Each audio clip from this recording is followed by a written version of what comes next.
Zagros Mountains, northern Iran, 9:30 in the morning. 32 elite U.S. Army Rangers from the 71st Ranger Regiment were moving silently through a narrow rock tunnel carved deep inside the northern slope of the mountain. This was no ordinary passage. It was a natural cave formation, connected directly to the ventilation system of a buried Iranian intelligence facility. And the Iranians had no idea it existed. For 6 months, American intelligence had been watching this facility with relentless patience. Built entirely underground, it served as the nerve center for Iranian operations across the entire Middle East. A place where operatives gathered classified information, interrogated high-value prisoners, and coordinated shadow campaigns stretching from Lebanon to the Gulf. But the most critical intelligence uncovered was this. The 15 high-value prisoners were being held deep inside. American and Israeli intelligence officers, foreign journalists, regional dissidents. Some had been held for 6 months. One American intelligence officer had spent 3 years in the dark. Bringing them home was the mission. The facility was an engineering marvel of secrecy. 4 levels built 80 meters inside solid rock. The upper level housed administrative offices and living quarters for 200 intelligence personnel. 1 floor below, the second level held interrogation rooms and prisoner cells, where the 15 hostages sat, under constant armed guard.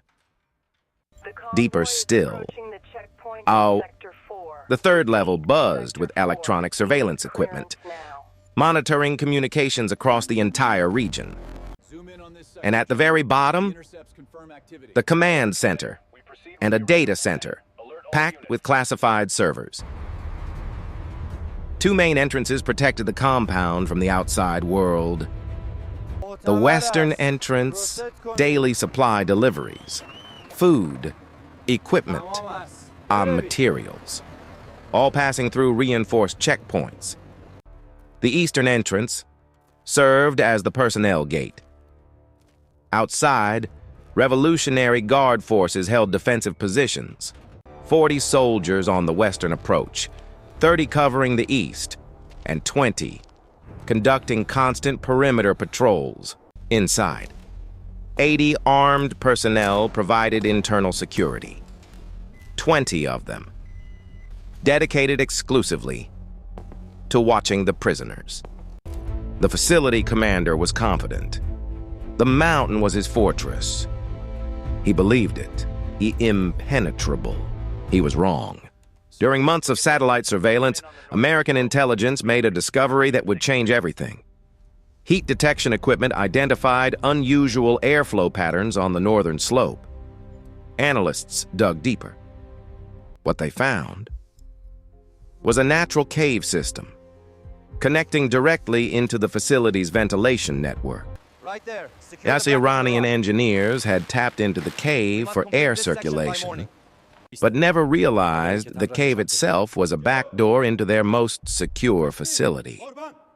3 weeks before the operation, a small reconnaissance team quietly entered the cave. Moving through the darkness, they mapped every junction, every ductwork connection, every access point on each level. Passages were tight, but passable. Most critically, no Iranian guard had ever been posted there. The enemy didn't know the entrance existed. This was the opening the Americans had been waiting for. At 6 that morning, 4 Black Hawk helicopters lifted off, carrying the 32 Rangers. 2 Apache attack helicopters flew escort, flying low through mountain valleys to avoid radar. The convoy landed at 7:30, out in a remote valley, 10 kilometers from the target, out of sight of every Iranian observation post in the area. The Rangers moved immediately. Each soldier carried a carefully selected kit, rifle, ammunition, medical supplies, communications gear, stripped down for the narrow passages ahead. Behind them, 2 Apaches and 2 Black Hawks waited on standby, engines ready, waiting for the extraction call. 90 minutes of a careful mountain movement brought the team to the cave entrance at 9 a.m. Exactly as reported. Unguarded, concealed behind rock formations, invisible to any patrol. The Rangers entered, single file, descending into the cold silence of the mountain. Sucture. The air grew colder. The sound of ventilation fans echoed through the tunnels. After 30 minutes of careful movement through the ductwork, all 3 teams reached their designated entry points inside the facility at exactly 10:30 a.m. The operation began. All 3 teams moved through their ventilation openings. At the same moment, Alpha Team, 10 Rangers, burst into the corridor outside the second-level prisoner holding area. 20 Iranian guards responded with immediate fire. Al-Wasin from behind reinforced barriers. It was a fierce, close-quarters battle, but the Rangers' training proved decisive. Flashbang grenades disoriented the defenders. Coordinated fire and movement pushed them back. 8 minutes later, the last defender was neutralized. Every cell breached. All 15 prisoners found alive. The scene inside was difficult. Some prisoners were too weak to stand. Bruises, weight loss, months and years of darkness taken their toll. The American intelligence officer, held for 3 years, had to be supported by 2 Rangers, but they were alive. Medical specialists moved immediately, checking vital signs, distributing water, providing jackets and boots to those who had been left with almost nothing. Some prisoners wept. Others sat in stunned silence, unable to fully believe it was over. Within 6 minutes, all 15 assessed and ready to move. On the 3rd level, Bravo team materialized from the ventilation shaft into the Signals Intelligence Center. 30 Iranian analysts sat at monitoring stations. 15 guards moved to engage. Several analysts immediately attempted to trigger emergency data deletion protocols. Bravo team moved faster, neutralizing guards, securing analysts, before a single file was erased. 6 minutes of fighting. Then, full control. Intelligence specialists began downloading classified data, from every system in the room. Charlie team descended to the AI, a lowest level, the command center, and the facility's main data hub. 40 intelligence officers worked the floor. 20 guards defended it.